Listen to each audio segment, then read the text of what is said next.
పిశాచి అనే సినిమా పేరు పిశాచి కానీ అరుంధతి మించి గ్రాఫిక్స్ ఉన్నాయండి.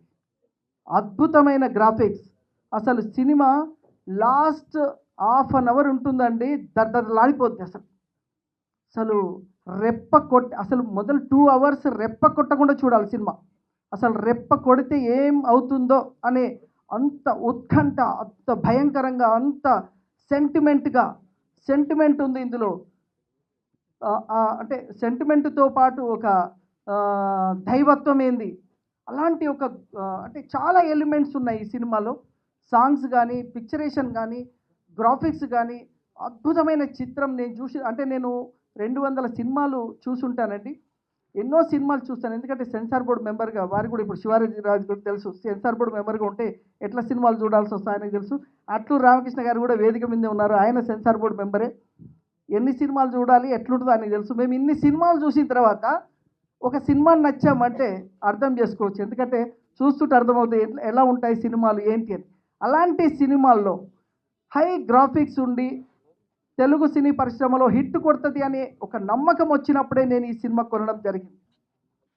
లేదంటే కొనం, ఎందుకంటే చూస్తుంది వారికి తెలుసు ఏం జరుగుతుందో అవన్నీ విషయాలు తెలుసు. సో ఇప్పుడు రామకృష్ణ కూడా ప్రజెంట్ ఆయన కూడా సెన్సార్ బోర్డు మెంబరే అన్నగారు. సో ఆ విధంగా మేము ఈ సినిమాని కొన్న తర్వాత ఫస్ట్ టైం అండి రికార్డు ఆడియో ఫంక్షన్ డేటు ఒకే యాడ్లో వేసి సినిమా రిలీజ్ డేట్ అనౌన్స్ చేసాం. ఇది కూడా ఒక గట్స్, ఇది ఒక చరిత్ర. ఎందుకంటే ఎవరు కూడా ఆడియో ఫంక్షన్ అయిన తర్వాత సినిమా రిలీజ్ ఎప్పుడైనా ఆలోచిస్తూ ఉంటారు, బయ్యర్ ఎలాగని ఆలోచిస్తుంటారు, ఎలా రిలీజ్ చేయాలని ఆలోచిస్తారు. సినిమా రిలీజ్ ఆడియో ఫంక్షన్ 6వ తేదీ, సినిమా రిలీజ్ మార్చి 17 అని పెద్ద యాడ్స్తో పాటు ధైర్యంగా సినిమా రిలీజ్కి నాకు వెనుకుండి చక్రం తిప్పిన వ్యక్తి మా రామ్ సత్య గారు. ఎందుకంటే ఆయన 90 సినిమాలు తీశాడు, ఒక హాట్ నిర్మాత. నేను కూడా ఎవరిని ఎంచుకోవాలి, సక్సెస్ఫుల్ ఉన్న పర్సన్ని ఎంచుకోవాలా, సక్సెస్ లేకపోతే కష్టమవుతుంది. అలాంటి సక్సెస్ ఎన్నో సినిమాలు ఆయన నిర్మించి ఆయన ఎన్నో సినిమాలు హిట్ చేయడం కానీ ఇవన్నీ చేశాడు. కాబట్టి ఆయనని కొద్దిగా నేను ఈ సినిమాకి ప్రధాన సలహాదారుడు అనొచ్చు, లేదా దీనికి ఒక బిగ్ బాస్ అనొచ్చు. ఆయన పెట్టగానే మార్కెట్లో ఎలాగంటే సూపర్ బిజినెస్ అయిపోయిందండి. Already total business is completed. అంటే గట్స్ ఉండి రిలీజ్ చేయాలి, ఆ డేట్ ఇంపార్టెంట్. రామసత్య గారు ప్రతి మీటింగ్లో అదే చెప్తుంటారు. సినిమా రిలీజ్ అని మన ఇష్టం వచ్చిన, మన పాప పుట్టినరోజు బర్త్డే అనో లేకపోతే మా మ్యారేజ్ డేట్లనో ఏవో పెట్టుకొని రిలీజ్ చేయొద్దు. సినిమా రిలీజ్ చేయాలంటే దానికి ఒక క్యాల్కులేషన్ ఉంది. ఆ క్యాల్కులేషన్ తోటి రిలీజ్ చేస్తేనే సినిమా హిట్ అవుతుంది. ఆ క్యాల్కులేషన్ లేకుండా మనకేదో నచ్చిన రోజు no sentiment. Cinema is the professional, it's a business ఆలోచనతో సినిమా తీయాలి. ఎందుకు సినిమా రంగంలో కొందరు సక్సెస్ అవుతారు, కొందరు ఫెయిల్ అవుతారు. సినిమాని సినిమాగా, ప్రొఫెషనల్గా, ఒక కమర్షియల్గా, అంటే ఒక డెడికేషన్గా, డిసిప్లిన్గా చేస్తే ఈ సినిమాలో ఉన్నంత వ్యాపారం, ఇంత సక్సెస్ఫుల్, ఇంత మీడియాలో వచ్చే ఎవ్రీథింగ్ ఇంకా ఏ రంగంలో 1000 కోట్ల కంపెనీ రన్ చేసినా కూడా రానిది కేవలం ఒక సినిమా హిట్తో వస్తుంది. ఒక సినిమాతోటి ఒక స్టార్గా ఎదగొచ్చు. సో అలాంటి సినిమా రంగంని కమర్షియల్గా కనుక రిలీజ్ చేయగలిగితే, రిలీజ్ డేట్ కూడా చాలా ఇంపార్టెంట్. ఆ రిలీజ్ డేట్లో పక్కాగా రిలీజ్ చేస్తే, అన్న టైం రిలీజ్ చేయాలి, పోస్ట్పోన్ కూడా చేయొద్దు. పక్కా రిలీజ్ చేయాలి, మొదలై బిజినెస్ అయిపోవాలి. దీనికి ముఖ్యం మా చక్రం తిప్పాడు మా రామ్ సత్య గారు, వారికి thank you very much. So ఈ పిశాచి గురించి ఒక మాట చెప్పాలి. నేను పిశాచి 2 ట్రైలర్ లాస్ట్ వీక్ డేస్ ముందు మేము లాంచ్ చేసాం. ట్రైలర్ లాంచ్ చేసి రెస్పాన్స్ ఎట్లుందో తెలుసుకుందామని యూట్యూబ్లో చూస్తే 4 డేస్కి 120,000 మంది యూట్యూబ్లో చూశారు. 4 రోజులు. నేను షాక్ అయిపోయాను. రామ్ సత్య గారు ఫోన్ చేసి, ఏం సార్ ఇన్ని లక్షల మంది అని. అంటే నేను వేరే సినిమాలు కూడా వెళ్తుంటాను కాబట్టి చూశాను. వేరే సినిమాలకి 10,000, 15,000, 5,000, 20,000 ఉంది. పిశాచికి ఎందుకు 1,00,000 దాటిపోయింది 4 డేస్ అని. వెంటనే నేను ఫేస్బుక్ అవన్నీ మాట్లాడేసేసి సోషల్ మీడియాలో కూడా సినిమాలు లేపాలని ఫేస్బుక్ ద్వారా కూడా 15 లక్షల మందికి పంపించాం. క్రెడిట్ కార్డ్ అందులో పెట్టాము, మన పైసలు అలా కట్ అయిపోతాయి. అంటే అది క్రెడిట్ కార్డ్ ద్వారా కట్ అయిపోతాయి. సో 15 లక్షల మందికి వెళ్ళి. బండారు దత్తాత్రేయ గారికి నా హృదయపూర్వక నమస్కారం. అలాగే నాతోటి మిగతా బీజేపీ కార్యకర్తలకి, మెయిన్ సభ్యులకి అందరికీ హృదయపూర్వక నమస్కారం. ఇందాక ఏబీ చూస్తుంటే ఒక మంచి మాట నాకు అనిపించింది. సాయి వెంకట్ గారు, నేను రామ్ సత్యనారాయణ గారిని ఫాలో అవుతానని. అదే సాయి గారు మీ సక్సెస్. ఎందుకంటే నేను ఆయన సినిమాలు చాలా చేశాను.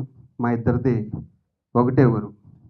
నేను 40 ఏళ్ళ క్రితం ఇక్కడ సెటిల్ అయిపోయినా కూడా మా ఇద్దరిది ఒకటే ఊరు. ఊరు మీద ఎంత ప్రేమ అంటే భీమవరం టాకీస్ అని పెట్టుకున్నాడు ఆయన. కాబట్టి నాకు ఈ ఛాన్స్ కూడా ఇవ్వలేదు మీకు. చాలా సినిమాల్లో నా పేరు భీమవరం ఉంటుంది. అలా ఈయనంటే నాకు చాలా ఇష్టం. నేను ముద్దుగా మా రామ్ సత్యనారాయణ గారిని నేను రామానాయుడు గారు, నాయుడు గారు అని పిలుచుకుంటా.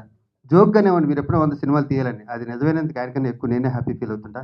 అలాగే సాయి వెంకట్ గారు, మీ స్నేహం ఇలాగే ఉండాలని, ఈ పిశాచి 2 కలెక్షన్లు పిచ్చెక్కించాలని మనస్ఫూర్తి కోరుకున్నాను. ఎందుకంటే మీలాంటి వాళ్ళు సినిమాలు ఆడితే కొత్త వాళ్ళకి ఛాన్స్ ఇస్తారు, కొత్త ఆర్టిస్టులు వస్తారు.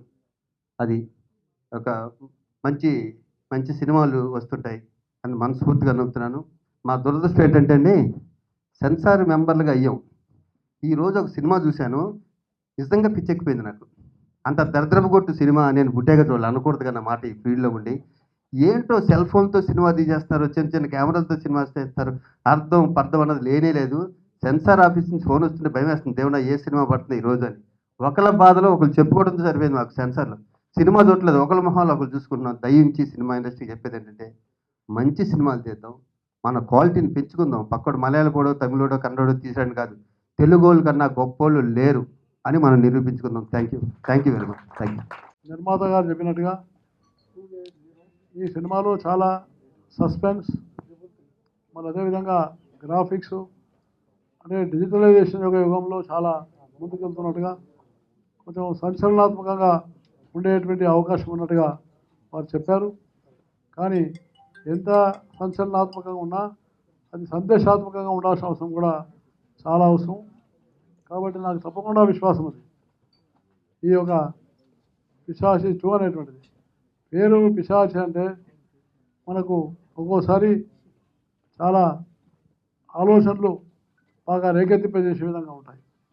అందువల్ల ఈ పిశాచి 2 అనేటువంటి దాన్ని ఒక నూతనమైనటువంటి ఆలోచనతో, ఒక న్యూ క్రియేషన్గా ప్రేక్షకులకు అన్ని ఆద్యంతాలన్నీ కూడా ఆశ్చర్యకరంగా రగులు కొలిపే విధంగా ఈ సినిమా తప్పకుండా ఉంటుందని నేను హృదయపూర్వకంగా భావిస్తూ, ఈ సినిమా పూర్తిగా విజయవంతంగా ఆంధ్రప్రదేశ్, తెలంగాణ, మన సినీ తెలుగు మొత్తం దేశంలో ఉన్న ప్రేక్షకులందరికీ ఇది తప్పకుండా ఆకర్షణీయంగా ఉండాలని నేను హృదయపూర్వకంగా కోరుకుంటూ, ఇది విజయవంతంగా నడవాలని కూడా నేను కోరుకుంటున్నాను. కర్ణాటక నుంచి మనం డబ్బింగ్ సినిమా అయినా ఇది ఒక నూతనమైనటువంటి విధంగా తీసుకున్నారు. కాబట్టి ఇది తప్పకుండా మంచి మనకు అవకాశం ఇచ్చేటువంటి సినిమాగా ముందు వస్తుందని నేను భావిస్తూ, మరి లయన్ సాయి వెంకట్ గారికి నేను హృదయపూర్వకమైనటువంటి శుభాకాంక్షలు తెలియజేస్తూ సెలవు తీసుకుంటాను. జై హింద్.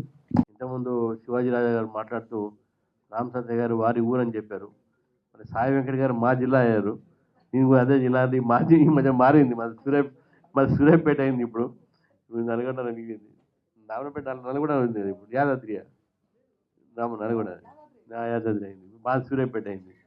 కాబట్టి పిశాచి ట్రైలర్ చూసినా, ఆడియో చూసినా చాలా అద్భుతంగా ఉన్నది. ముఖ్యంగా లొకేషన్స్, పిక్చరేషన్ లొకేషన్ చాలా బాగున్నది. డెఫినెట్గా సినిమా కూడా బాగుంటుంది అనే నాకు పూర్తి నమ్మకం ఉంది. సినిమా కానీ పాటలు కానీ మంచి సక్సెస్ని చూడాలని చెప్పి నేను కోరుతూ, మంచి సినిమాని నిర్మించానని ఈరోజు అవార్డు వచ్చాక కానీ నేను తెలుసుకోలేకపోయాను. అలాగే ఈ పిశాచి 2 అంటే ఒక మంచి సినిమా సత్యనారాయణ గారు సజెస్ట్ చేశారు అని అంటే అది చాలా మంచి సినిమా అవుతుంది. నేను స్టార్ట్ చేసే ముందు కూడా ఆయన ఎన్నో సలహాలు నేను తీసుకున్నాను. రమ్య, నువ్వు ఆడపిల్లవమ్మ, కొంచెం జాగ్రత్తగా చెయ్యి అని చెప్పినప్పుడు, లేదు సార్ నేను కేర్ఫుల్గానే చేస్తాను, మీ ఆశీర్వాదం ఉండాలి కానీ అని రామ్ సత్యనారాయణ గారితో సంప్రదించడం జరిగింది. సో అలాగే నేను సక్సెస్ అయ్యాను. సినిమాలో డబ్బులు పోవడం అనేది, ఈరోజు సినిమా రిలీజ్ కోసం కూడా అంత పెద్ద పెద్ద రాజకీయాలు జరుగుతున్నాయి, థియేటర్లు దొరకట్లేదు. అందువల్ల నేను ప్రేక్షకులకు అందించలేకపోయానేమో కానీ నా సినిమాను మాత్రం చాలామంది ఓమల్యని చూసి ఇలాంటి పర్ఫార్మెన్స్ ఇంకెవరు చేయలేరేమో అన్నంత మంచి పేరుని సంపాదించుకుంది రమ్యశ్రీ. పెద్ద హిట్ అవ్వాలి. అలాగే మన కేంద్ర మంత్రివర్యులు కానీ లేకపోతే మన తెలంగాణ రాష్ట్ర మంత్రివర్యులు కానీ దయచేసి చిన్న సినిమాల్ని, పెద్ద సినిమా చిన్న సినిమా ఉండదు, సినిమా ఆడటానికి హిట్ అవ్వటానికి ప్రేక్షకుల ఆదరణ కావాలి. అందువల్ల ఏమిటంటే దయచేసి మీ అందరి సపోర్టు చిన్న సినిమాలకు కావాలని కోరుకుంటూ సెలవు తీసుకుంటాం. రోజున అనేక సినిమాలు చేసినటువంటి సాయి వెంకట్ గారు మరొకసారి పిశాచి 2 తోటి మరొకసారి సినీ రంగంలో మరి మెరుపులు మెరిపించాలని చెప్పి ఆయన రావటం నిజంగా చాలా అభినందనీయం. వారు గతంలో ఎన్నో కార్యక్రమాలు చేసి మరి Telangana film corporation, film development, film chamber సంబంధించినటువంటి అభివృద్ధి కోసం పనిచేస్తున్నటువంటి, నిర్మాతల మండలి అభివృద్ధి కోసం పనిచేస్తున్నటువంటి సాయి వెంకట్ గారు మరెన్నో విజయాలు సాధించాలని, అద్భుతంగా ముందుకెళ్లాలని, అదేవిధంగా ఈ పిశాచి 2 కూడా విజయం సాధించాలని చెప్పేసి ఈ సందర్భంగా నేను కోరుకుంటూ